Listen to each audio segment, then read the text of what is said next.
Hatutaki tena watu wafinya wengine kwa sababu ati wameenda kujiexpress kwenda kuongea katika taifa la Kenya hili. Ukiongea tu hata kama ni mambo ya ukweli, ukiongea tu hata ni jasiri, wanakushika hata wanakuua. Itakuwaje katika taifa la Kenya mtu ambaye amewekwa kwa polisi, kwa seli ya polisi? Ukikuwa kwa seli ya polisi huko ndani ya nyumba ndani na nje pia unachungwa na mabunduki. Utakufaje kwa seli ya polisi? Itawezekanaje ukufe kwa seli ya polisi?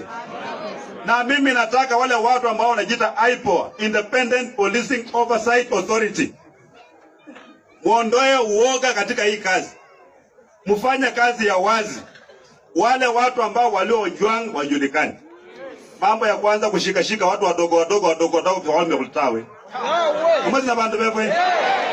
Wale mkulizana. Mwenye amri ambaye alifikisha Ojwang kwa sel. Na Ojwang akakufia kwa sel. Lazima watu wawajibike. Hakuna mtu Kenya hii ambaye ako juu ya sheria. We are all below the law. Si ndio? Lazima sheria ambayo inafuata mdogo ifuate pia nani? Mkubwa. Na rais wetu, wacha watoto wetu waongee. Wacha wa Kenya waongee. Mambo ya kufinya watu kuongea ilikwisha wakati wa Moi na itawahi kurudi. Hata mkiwa watu wangapi, watu wataongea tu. Ama namna gani? Na nyinyi msiogope kuongea. Ile siku mtawacha kuongea ndio serikali ya kimla itakuwa imefika katika taifa la Kenya. We must speak. Tumeelewana?